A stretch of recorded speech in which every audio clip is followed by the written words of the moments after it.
This is the Pick Your Poison podcast. I'm your host, Dr. JP, and I'm here to share my passion for poisons in this interactive show. Will our patients survive this podcast? It's up to you and the choices you make. Today's episode is called Love Hurts. If you're interested in aphrodisiacs, if you want to know what EKGs have to do with mustaches, and what toads have to do with Van Gogh, then stay tuned.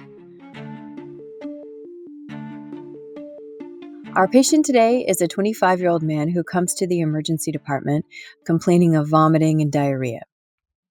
The nurse pulls you into the room saying, "Doctor, this patient looks terrible. He needs to be seen quickly." And the patient doesn't look good. He's sitting on the stretcher. His skin is pale and sweaty. His heart rate is 40 beats per minute, which is low. And his blood pressure is 90/60, also low. His breathing and oxygenation are normal. He denies any history of medical problems and says he doesn't take any medicines. He denies any attempt at committing suicide. The nurse starts an IV and gives him some IV fluids.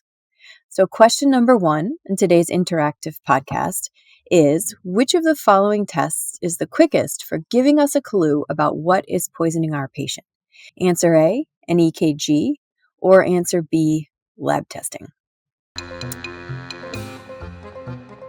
Suddenly, the cardiac monitor beeps wildly, and our patient collapses back into the bed and passes out. What the hell just happened to our supposedly normal, healthy patient? If you chose option A, an EKG, you have a valuable clue about what has happened. Choice B will give you the answer, the correct answer, and it'll give you a more definitive answer than the EKG, but it'll take at least an hour to get the results back, and that's time we don't have to wait. So to figure out what's going on with the patient, let's review what we know. He's complaining of vomiting and diarrhea. These are incredibly common complaints in the emergency department.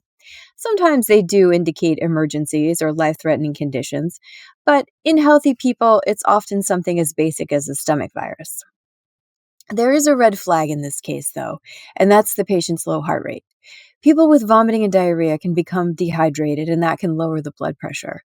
But again, in a healthy patient, the body will attempt to compensate for the low blood pressure with a fast heart rate. So we should be really concerned about the low heart rate and suspicious that it's being caused by something extraneous, i.e. a poison.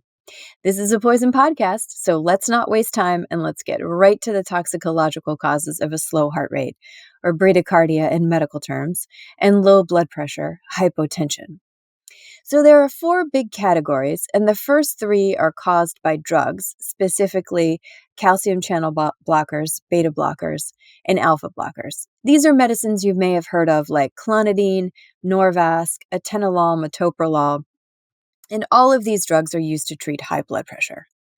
So the patient doesn't have high blood pressure, and he's just told us that he didn't try to commit suicide. So what are the odds that he took somebody else's medication? Pretty low. Before we get to the 4th category, let's take a detour for some fascinating facts. Remember the scene in the movie The Wedding Crashers where they put eye drops in someone's drink to cause diarrhea? Fact or fiction? Eye drops cause diarrhea. This is fiction. One of the ingredients in Visine is tetrahydrozoline. It's very similar to clonidine, which is one of the drugs we just mentioned that's used to treat blood pressure. So if you put Visine in somebody's drink, what you get is a low heart rate, low blood pressure, and a depressed mental status. In fact, if you put enough in, the patient might become unconscious. And we know these facts thanks to school cafeteria pranks and malicious spouses. So back to our patient. Could this be tetrahydrozoline? Did somebody put Visine in his drink? It might have been on my list, except for the lethal arrhythmia now racing across the heart monitor. Ventricular tachycardia is its name, and basically, the 2 biggest chambers in your heart, the ventricles, are twitching rather than pumping in an organized fashion. And this means blood and oxygen aren't circulating, which means your heart, lungs, and brain won't be functioning in the next few seconds or minutes. You put your fingers on the patient's neck to check for a pulse. No pulse. The nurse starts CPR. What's the first thing you do in a code? Something I learned in medical school. Check your own pulse first. In other words, calm yourself down so you can run the code. Your panic attack isn't going to help this patient. So as you take a deep breath, try to slow down your own heart and figure out what to do next, another nurse puts defibrillator pads on the patient's chest and asks if you want to shock him. If you chose option A, the EKG, you'd be considering an antidote rather than just standard CPR and advanced life support measures. So what did the EKG show? It shows a classic swooping line in the shape of Salvador Dali's mustache. If you want to see what this looks like, check out the video podcast on YouTube or go to our website at pickpoison.com where I've posted a picture.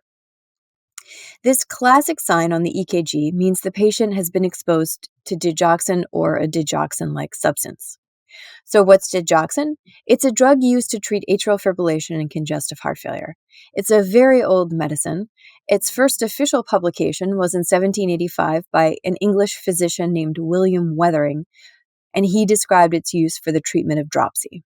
Dropsy is the old-fashioned word for edema, the swelling that accompanies congestive heart failure. And heart failure is when the heart isn't pumping strongly enough, so fluid backs up in the body, first in the legs, then as it becomes more severe, the lungs. But digoxin's effectiveness was noted by medical practitioners even earlier than that, and it has a long history of use as an herbal remedy. The reason for this? It's a naturally occurring compound found in the beautiful foxglove plant. So why would our young, healthy patient take digoxin? Great question. But given that he's pulseless with a lethal arrhythmia, we should treat first and ask questions later. The good news is that there is an antidote for digoxin toxicity, and the brand name of the antidote is Digibind. The medicine works how it sounds. It's an antibody to the digoxin molecule, which binds to the drug and inactivates it. This brings us to question number 3. Give the digoxin antibody? Choice A, yes, give it immediately. Choice B, hold on, just wait a minute. Don't give it because we don't know if he actually took digoxin. If you administered the antidote, good choice. The patient is still alive. If you decided to wait, CPR and advanced life support fail, and you have to pronounce a 25-year-old man dead. Oftentimes, in toxicology, and quite frankly, even emergency medicine, we don't know what is the cause of the patient's illness. We haven't had time for testing or test results to come back. So both ER doctors and toxicologists have to weigh the risks and benefits of treatment options without knowing for certain if the treatments are the right ones. In this case, if we weigh the risks and benefits of the digoxin antibody, the scales are tipped firmly in favor of administering it. The reason for this is because there's basically no harm in giving it. If he hasn't taken any digoxin, the medicine will circulate around in his bloodstream and eventually be eliminated by his kidneys. That's that. On the other hand, if you give it, and if you're right, as we suspect that the patient's been exposed, we can potentially stop this life-threatening arrhythmia, get rid of the lethal quantities of digoxin, and save the patient. So, you tell the nurse to give 10 vials of digoxin antibody while we continue CPR and our usual advanced life support medicines. And in a few minutes, the arrhythmia stops, the patient has a pulse, and he even wakes up. Furthermore, his heart rate is now in the 70s, and his blood pressure is almost back to normal. So what happened to this patient? Now that he's awake, we can ask some more questions. He continues to deny ingestion of any drugs. He says he had no intention of hurting himself. So we ask important questions in toxicology. First, we ask about over-the-counter medicines and then supplements. Patients often aren't very forthcoming with these medicines. Very commonly, they assume that over-the-counter substances are safe, and they assume that supplements are all natural and therefore non-toxic. In addition, they might fear judgment by medical practitioners for using quote-unquote alternative medicine. But we know that all natural doesn't mean non-toxic. Take cocaine and opium, for example. Both are all natural. And supplements can contain compounds of any sort. The FDA, as you know, I'm sure, regulates drugs for quality control and enforces strict rules about prescribing. The supplement industry, however, is not regulated. It isn't overseen by the FDA, and this means that things can be found in supplements that aren't supposed to be there. So after some gentle encouragement, the patient finally admits that he did take a supplement that he bought at a bodega in his neighborhood. He says he took an aphrodisiac called Rock Hard. It was a large square pill which he had difficulty swallowing. At this point, the astute toxicologist knows what's going on. Digoxin-like substances have been found in aphrodisiacs, variously called Jamaican lovestone, rock hard, blackstone, and chansu. So, question number 4. Other than digoxin pills and foxglove plants, where can digoxin-like substances be found? A. In other plants. B. In toads. C. In humans. D. Fireflies. The correct answer? All of the above. Cardenolides are digoxin-like substances found in plant sources, so foxglove, oleander, lily of the valley, Siberian ginseng, to name a few sources. Bufadinolides are derived from animal sources like bufo-toads and, interestingly enough, fireflies. And humans have naturally occurring endogenous dig-like substances in low quantities. So rock hard and similar aphrodisiacs contain poison excreted by bufo-toads. These are also known as cane toads, and they're an invasive species in Australia and other parts of the world where they don't have any natural predators. Sadly, there are many reports of dogs dying after eating the toads. And somebody, somewhere, decided the toad venom would work as an aphrodisiac.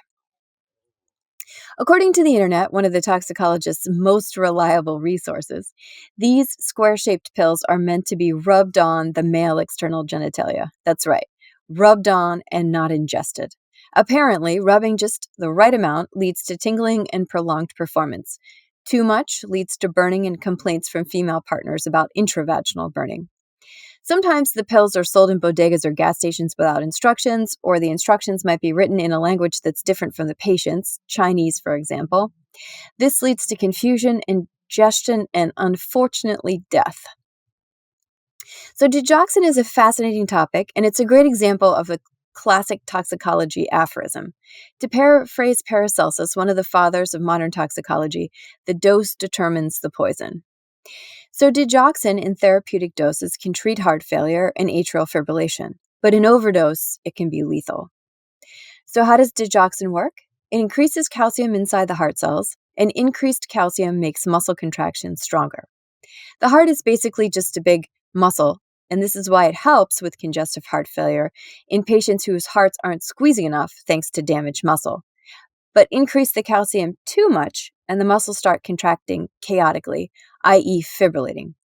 The heart has to relax, fill with blood, then squeeze to pump the blood and oxygen to the body.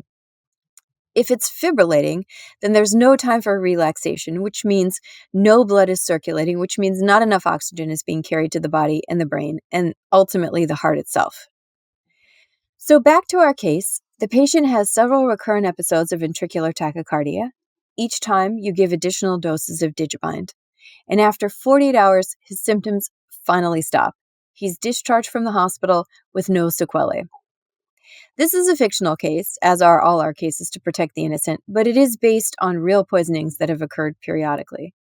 One of the first published reports has come from the New York City Poison Center in the 1990s. Ingestion of an aphrodisiac with bufo-toad venom resulted in the death of 4 otherwise healthy 20 and 30-year-old men. One man who was given Digibind after recognition of his symptoms survived. This illustrates how the route of exposure influences poisoning. Had our patient rubbed it on his groin rather than ingesting it, at worst he'd have experienced a local irritation, not life-threatening systemic toxicity. And it raises the always fascinating topic of aphrodisiacs and how far patients are willing to go for bigger and better sex. The word aphrodisiac is derived from Aphrodite, the Greek goddess of love. Aphrodisiacs have a very long history, extending, I'm sure, from the dawn of mankind, but at the very least to the beginning of recorded history. Some things like chocolate and oysters we've all heard of, but other more adventurous things have been tried over the course of human history. Things like bird's nest soup, cobra's blood, baboon urine, ambergris, which is sperm whale vomit, caterpillar fungus, gladiator's sweat, and the penis and testicles of just about every animal, including bulls and tigers. I don't know about you, but that list is way more likely to put me in the wrong mood than the right one. Our patient was one of the lucky few who've survived ingestion of poisonous toad secretions. One other lesson here is to be skeptical about products touting health benefits sold in such non-medical settings as bodegas or gas stations. I hope you made the right choices today and kept our patient alive. We've arrived at the last question in today's interactive podcast. We discussed what digoxin has to do with Salvador Dali's mustache, but what does it have to do with another famous artist, Vincent van Gogh? And specifically, what's the potential relationship between digoxin and his famous painting, Starry Night? Post your answers on our Twitter feed at PickPoison1, and I'll post the answer in the next 24 hours. Finally, thanks for your attention. I hope you enjoyed listening as much as I enjoyed making the podcast. It helps if you subscribe, leave reviews, and/or tell your friends. Also, please leave your comments. I love to hear from listeners. All the episodes are available on our website at pickpoison.com, Apple, Spotify, or any other location where podcasts are available.